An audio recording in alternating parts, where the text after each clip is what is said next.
Hello everyone. तो सी set को आगे बढ़ाते हैं एंड आई होप कि आप लोगों ने प्रीवियस की दो वीडियोस देख रखी हैं।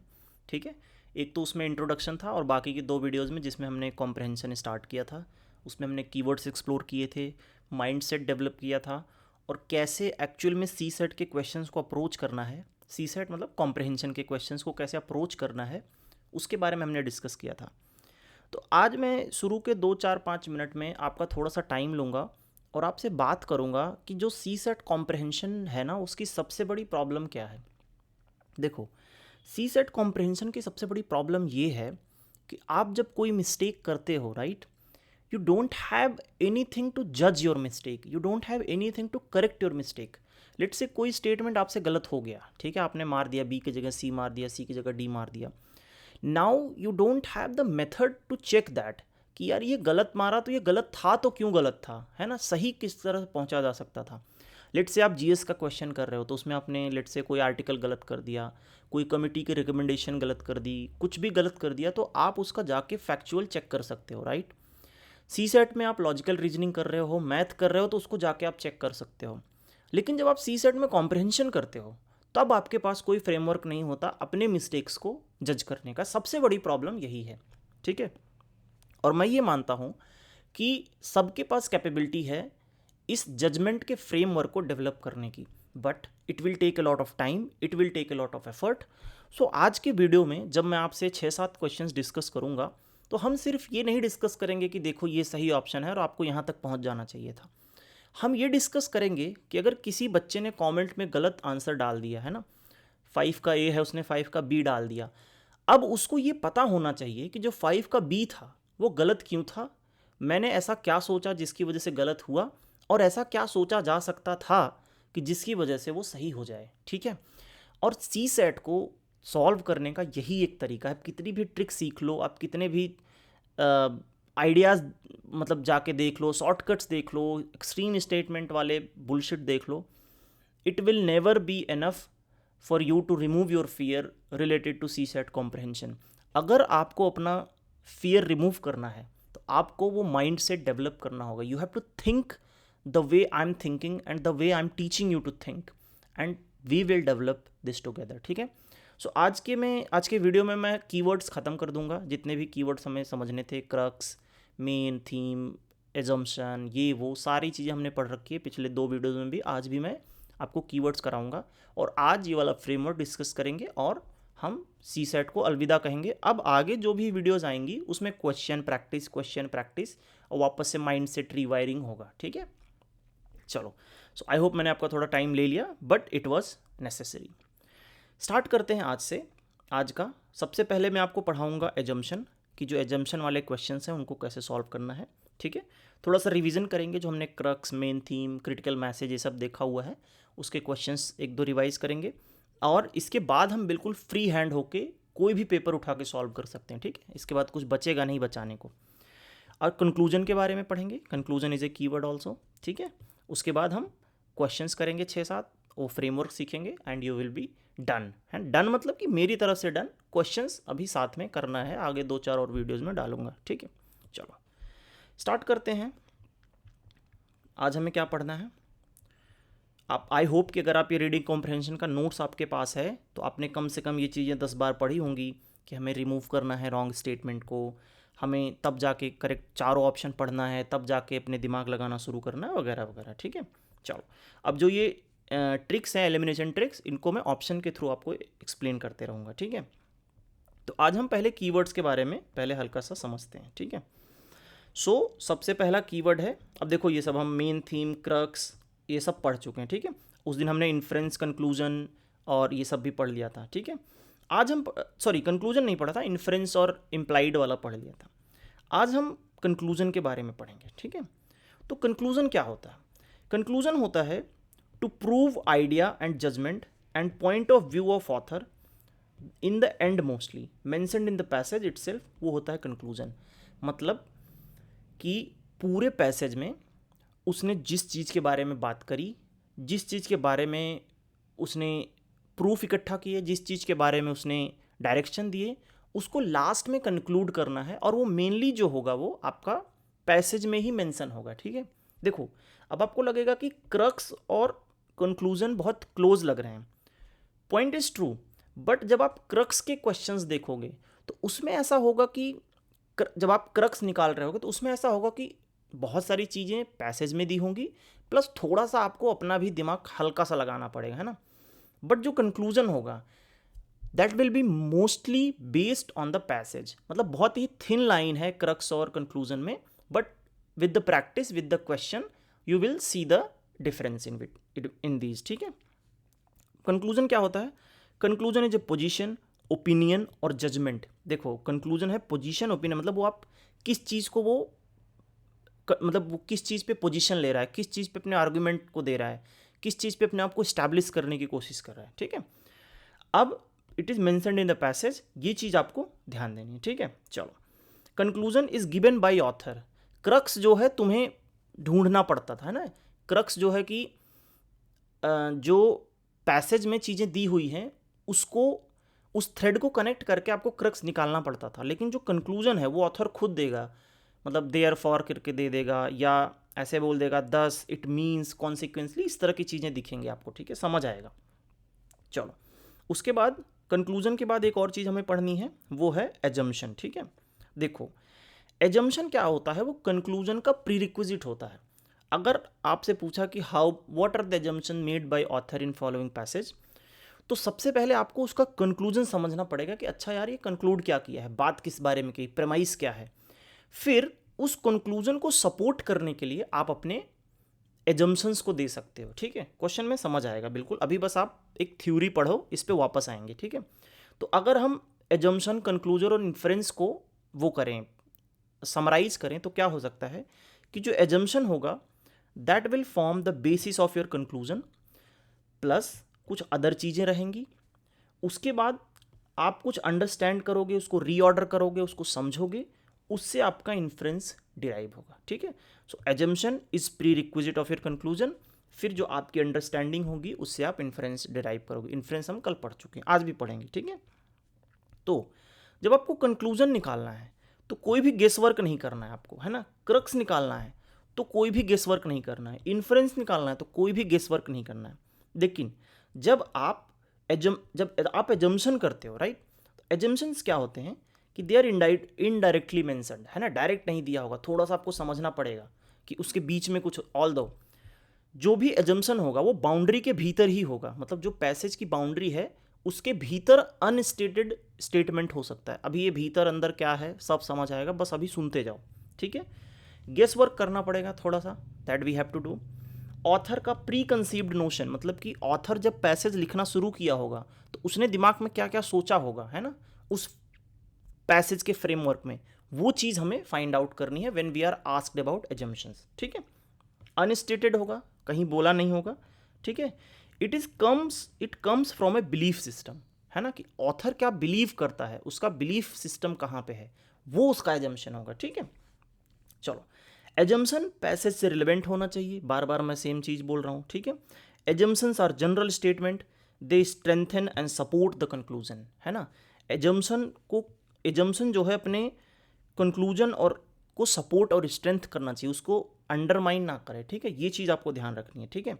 तो अब इसका जो एल्गोरिदम है वो क्या होगा, रीड करो, कंक्लूजन फाइंड करो, and then look into the option कि भाई ये अजम्पशन इस कंक्लूजन को सपोर्ट कर रहा है, अगर नहीं कर रहा है तो you have to think some other option. 1 minute देना मुझे जस्ट, ठीक है, मुझे लगा रिकॉर्डिंग स्टॉप हो गई, ठीक है। चलो, एजम्पशन वाले में बहुत वाइड स्कोप होता है, पॉसिबिलिटी होती है, बट मेक श्योर कि वो एकदम इररिलेवेंट ना हो जाए, with in the passage boundary होनी चाहिए, ठीक है। चलो, एजम्पशन के बारे में और मैंने कुछ कहीं लिखा है, I don't think so. Assumption ये लिखा है, with in the passage boundary do not breach using the external और एक्सट्रापोलेटेड नॉलेज, है ना, एक्सटर्नल या एक्सट्रापोलेटेड नॉलेज यूज़ नहीं करनी है, ठीक। तो हमने बहुत बहस कर ली एजम्पशन के बारे में और कंक्लूजन के बारे में, ठीक है। अब हम क्वेश्चन सॉल्व करेंगे, बट क्वेश्चन सॉल्व करने से पहले हम रिवाइज करेंगे जो हमने कल किया था, ठीक है। कल मैंने आपको मोस्ट क्रिटिकल इन्फ्रेंस के बारे में पढ़ाया था, है ना। इन्फ्रेंस क्या होता है, देखो ये आदत डाल लो आप लोग कि जब भी आपको किसी कीवर्ड को सॉल्व करना हो, है ना, इन्फ्रेंस के बारे में पूछा है, go back to your notes और देखो कि क्या आपने किया था। चलो वापस आते हैं इन्फ्रेंस के बारे में। हमने क्या बोला था, कहाँ गया नोट्स, कहाँ गया नोट्स। इसी तरह आपको पढ़ना है, यही मेथड है। मैं एज ए टीचर नहीं पढ़ा रहा हूँ, मैं एज ए स्टूडेंट पढ़ा रहा हूँ, ठीक है। इन्फ्रेंस का फार्मूला क्या है, पैसेज प्लस रीडर्स अंडरस्टैंडिंग, है ना। एक कदम आगे, आपका क्या कहना है, आप क्या समझते हो, what is your opinion after considering the evidence and the argument present in the passage. आपका क्या ओपिनियन है, वो है इन्फ्रेंस, वो है इम्प्लाइड बाई, ठीक है। अब दिमाग में सेट हो गया कि हमें कैसे सोचना है। चलो क्वेश्चन पे चलते हैं। बोला इसने, चलो मैं आपको मौका दूंगा सॉल्व करने का। ये 2021 का पैसेज है, इसको पढ़ो, है ना, ये पूरा पढ़ो, उसके बाद आंसर करो।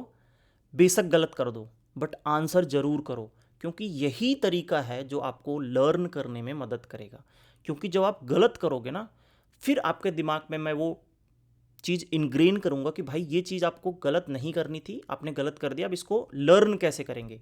हमने वीडियो स्टार्ट इसलिए किया था ना कि हम लर्नेबल मिस्टेक्स करेंगे in CSAT comprehension. This is the framework to जज yourself. Okay, pause the video, answer the question and we will do this together. मैं भी पॉज कर रहा हूँ। चलो आई होप कि आपका आंसर आ गया होगा। स्टार्ट करते हैं। क्या बोल रहा है, researcher stipulated street lighting on the artificial grassland plots containing pea aphids sap sucking insects at night, ठीक है। These were expose to different types of light, a white light, ठीक है, white light similar to newer commercial LED lights, ठीक है, and an amber light, ठीक है, and an amber light similar to sodium street lamp. The low intensity amber light को बोल रहा है लो इंटेंसिटी है, ठीक है। ऐसे थोड़ा थोड़ा आपको लिखते जाना है, बनाते जाना है, वरना बार बार आप पैसेज थोड़ी पढ़ते रहोगे, ठीक है। Low intensity amber light was shown to inhibit rather than induce, मतलब इसका नेगेटिव इम्पैक्ट रहा। फ्लावरिंग ऑफ वाइल्ड प्लांट, मतलब प्लांट पे भी रहा। Which is source of food for the pea aphids in the grassland, ठीक है, इसको फूड भी है जो कीड़े मकोड़े हैं वहाँ पे। The number of aphids were also significantly suppressed, ठीक है, ये भी सप्रेस हो गए under the light treatment due to the limited amount of food available, ठीक है। कहानी समझ आ गई। उसने वाइट लाइट था, उसके पास एम्बर लाइट था, उसने एम्बर लाइट जो लो इंटेंसिटी की थी वो उस पर फूड पे डाला और उसमें फूड कम हो गए और उससे जानवर भी, मतलब वो जो इंसेक्ट्स थे वो भी कम हो गए, ठीक है। क्रिटिकल इन्फ्रेंस पूछ रहा है। क्रिटिकल इन्फ्रेंस मतलब आपकी अंडरस्टैंडिंग क्या है। चलो स्टार्ट करते हैं, चारों ऑप्शन पढ़ना। Low intensity light has more adverse effect on the plants as compare to high intensity light, ठीक है, देखते हैं। Light pollution can have permanent adverse impact on an ecosystem, ठीक है। White light is better for flowering of plants as compare to light of other colours, ठीक है। Proper intensity of light in an ecosystem is important not only for plants but for the animals too, ठीक है। देखो अब इसमें जो सबसे बड़ी गलती ये दिख रही है, ऑप्शन ए, अगर आप किसी बच्चे ने ऑप्शन ए मार दिया, ठीक है, तो उसने क्या किया, उसने एजम्पशन ले लिया है किस चीज़ का। देखो जब आप क्वेश्चन करते हो तो क्या बोलता है कि the answer should be relevant to the passage. ये बहुत क्रिटिकल चीज़ है ना। पैसेज के बाहर मत सोचना वत्स, सॉरी वत्स नहीं दोस्त, ठीक है। तो क्या हो सकता है, कह रहा है कि low intensity light has more adverse effect on the plants as compare to high intensity light. इसने सिर्फ लो वाली ही दिखाई है, हाई वाली की तो कोई बात ही नहीं करी। इसने बोला कि जो लो लाइट थी वो इस पर डाली गई और उससे एडवर्स इफेक्ट दिखे।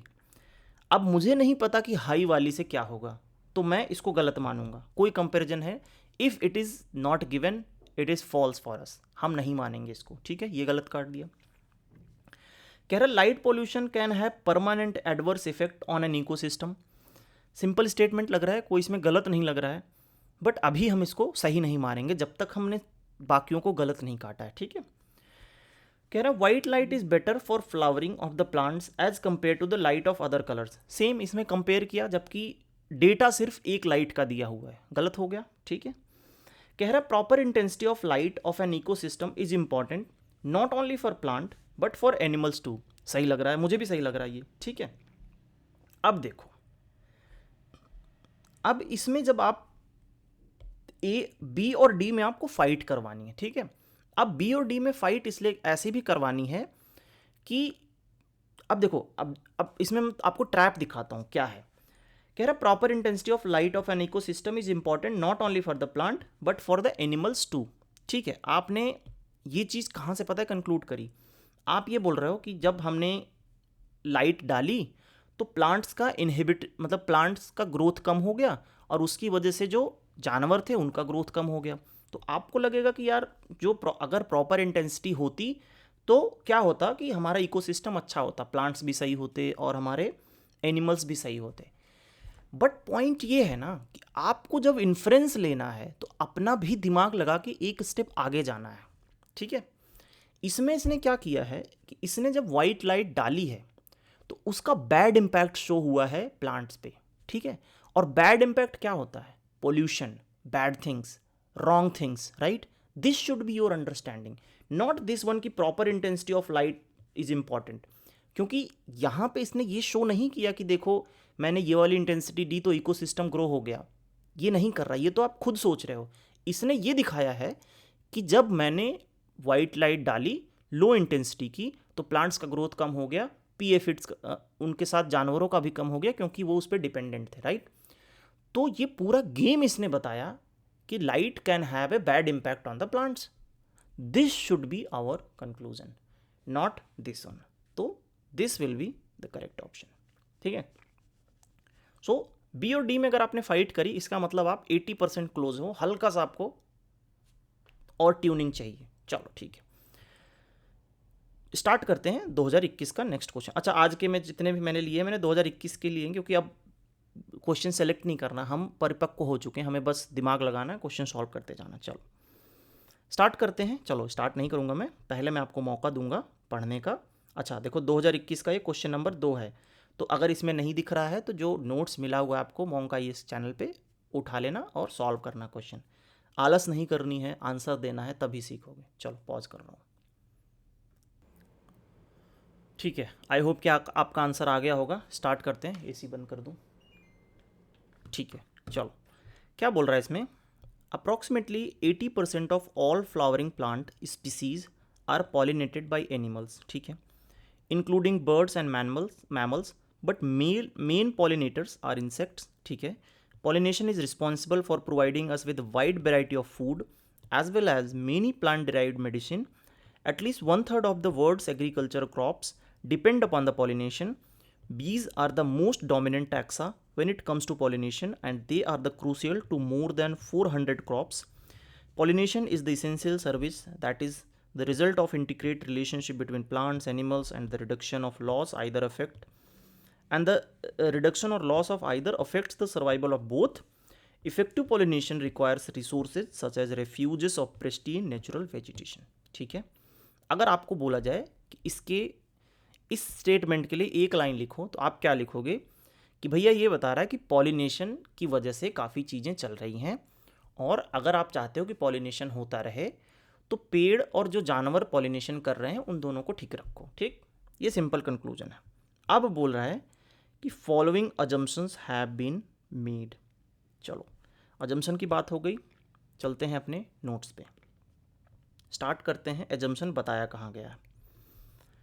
Assumption forms basis of the conclusion. Conclusion हमने क्या निकाला कि जब पॉलिनेशन हो, मतलब पॉलिनेशन की वजह से बहुत सारी चीज़ें चल रही हैं ना, पेड़ पौधे बन रहे हैं, 1/3 ऑफ ग्लोबल फूड चल रहा है, सीरियल क्रॉप चल रहा है, वगैरह वगैरह। ठीक, और कंक्लूजन हमने ये निकाल लिया। अब जो जो एजम्पशन इसको सपोर्ट करेगा कंक्लूजन को, वो हम मानेंगे कि हाँ ये ठीक है। स्टार्ट करते हैं। कह रहा sustainable production of India cereal food grain is impossible without the diversity of pollinating animals. ठीक है, पता नहीं। Monoculture of horticulture crops hampers the survival of insects. I don't know. Pollinator becomes scarce in the cultivated areas divide of natural vegetation. ठीक है, थोड़ा थोड़ा लग रहा है। Diversity in insects induces diversity of the plants. ठीक है, अब देखो हमने इसका जब कंक्लूजन निकाला था तो ये बोला था कि जो यहाँ लिखते हैं कि जो पॉलिनेटर्स हैं दे आर इम्पॉर्टेंट, और नेचुरल वेजिटेशन का पॉलिनेशन से गहरा रिश्ता है। यहाँ पे इसने बोला था ना कि they need pristine natural vegetation. So we can assume that diversity in insects induces diversity of plants, क्योंकि यहाँ पे बोला है कि approximately 80% of all flowering plants are pollinated by animals, right. So this can be a correct assumption कि भाई जितने diverse animals रहेंगे उतने डाइवर्स प्लांट रहेंगे। 4 हो गया, चलो ये कट गया, ये कट गया। अब ऐसा हमें लग रहा है कि 3 तो होगा ही, बट 3 फिर भी हम पढ़ेंगे। कह रहे pollinator becomes scarce in cultivated area divided of natural vegetation. बिल्कुल सही लग रहा है, क्योंकि इसने बोला कि प्रिस्टीन नेचुरल वेजिटेशन चाहिए, सो वी कैन अज्यूम। अब देखो ये कह रहा है कि प्रिस्टीन नेचुरल वेजिटेशन चाहिए, तो हम ऐसा मान सकते हैं ना कि अगर प्रिस्टीन नेचुरल वेजिटेशन नहीं होगा तो पॉलिनेशन वाले नहीं सर्वाइव करेंगे। Still in the boundary. देखो अब क्या बोल रहा है कि monoculture of horticulture crops hampers the survival of insects. अब ये बिल्कुल ही इसने, अब अगर जैसे इसने बोला कि नेचुरल वेजिटेशन की वजह से ही हमें ये पॉलिनेशन वाले मिलते हैं, बट अब यहाँ पे ये बोल रहा है कि मोनोकल्चर ऑफ हॉर्टिकल्चर, क्या हॉर्टिकल्चर और मोनोकल्चर से नेचुरल वेजिटेशन आएगा? I don't think so. अगर आपने मोनोकल्चर और हॉर्टिकल्चर कर दिया तो उससे नेचुरल वेजिटेशन का लॉस हो जाएगा? आई डोंट नो, क्योंकि ये इसमें दिया नहीं है, राइट। ये आपकी अपनी उपज होगी अगर आपने ऐसा मान लिया कि भाई मोनोकल्चर और हॉर्टिकल्चर करूंगा तो उससे नेचुरल वेजिटेशन का लॉस हो जाएगा। ये आपकी जीएस वाली दिमाग लग रही है, आपका ये एग्रीकल्चर वाला दिमाग लग रहा है, ये सीसेट के कॉम्प्रहेंशन में नहीं दिया हुआ है। तो अगर आपने 2 को सही माना तो इसका मतलब आपने एक्सटर्नल नॉलेज यूज़ करके ये बोल दिया कि जी मोनोकल्चर अगर हॉर्टिकल्चर क्रॉप का करेगा तो उससे नेचुरल वेजिटेशन का लॉस हो जाएगा, और नेचुरल वेजिटेशन का लॉस होगा तो पॉलिनेशन का लॉस हो जाएगा, है ना। ये आपकी अपनी उपज है, ये सीसेट के कॉम्प्रहेंशन में नहीं दिया हुआ है, ठीक है। सो ये आउट ऑफ कॉन्टेक्स्ट आपने कांड कर दिया। चलो 3-4 हो गया, 2 नहीं होगा, तो आपका ऑप्शन तो आ गया है डी, बट फिर भी हम ऑप्शन 1 पढ़ लेते हैं क्योंकि इसमें एक ट्रिक छुपी हुई है, ठीक है। वो ट्रिक कौन सी है? वो ये है कि इसने बोला कि sustainable production of India cereal food grain is impossible without the diversity of pollinating animals, ठीक है। अब आते हैं कि ये रिलेवेंट कहाँ है, पैसेज में कहाँ दिया हुआ। देखो मैं सिर्फ सही ऑप्शन नहीं बता रहा हूँ, मैं गलत को एनालाइज करना बता रहा हूँ, so that you can have a learnable outcome from your CSAT comprehension, ठीक है। क्या बोल रहा है कि pollination is responsible for providing us with variety of food as well as many plant derive medicine, at least 1/3 of world's agriculture crop depend on the pollination. चलो ये कह रहा है कि अगर ये वर्ल्ड की पूरी ग्रेन प्रोडक्शन है, इसका एटलीस्ट इसको 3 पार्ट में तोड़ते हैं तो एक ट्रायंगल बना लेते हैं, ठीक है। अबे यार 3 पार्ट में, सर्किल में ही तोड़ देते हैं, सॉरी सीसेट भूलता जा रहा हूँ मैं। अब क्या हो गया, ये एक पार्ट हो गया, ये 2 पार्ट हो गया, ये तीसरा पार्ट हो गया। तो ये कह रहा है कि जो वर्ल्ड का ग्रेन प्रोडक्शन है वो 1/3 is depend on the pollinator, right. और इसने ऑप्शन क्या दिया कि sustainable production of India food grain is impossible. इसने क्या किया, इसको एक्सट्रीम की तरफ जनरलाइज कर दिया, है ना। अब आते हैं वापस अपने नोट्स पे। हमने जो एलिमिनेशन मेथड्स पढ़े थे उसमें हमने क्या बोला था, कहाँ गया,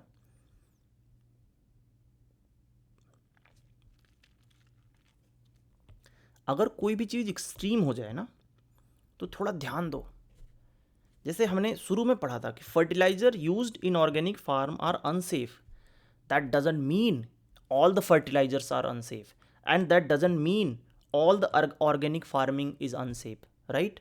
अगर मैंने बोला कि this is the major solution, है ना, कि अगर आपको इन्वायरमेंट क्राइसिस को सॉल्व करना है, so planting the tree is a major solution, that doesn't mean planting the tree is the only solution. अगर मैं बोल रहा हूँ कि कोई पेड़ यहाँ पे नहीं पाया जाता, right, this particular tree is not abundant in this area, that doesn't mean that particular tree can not grow in that area, ठीक है। तो ये चीज़ आपको ध्यान रखनी है कि आपको आउट ऑफ कॉन्टेक्स्ट कुछ भी जनरलाइज नहीं करना है अपना दिमाग लगा के। तो यहाँ पे यही हुआ है कि इसने बोला कि सस्टेनेबल फूड प्रोडक्शन, 1 मिनट यार ये बार बार गड़बड़ क्यों हो रही है,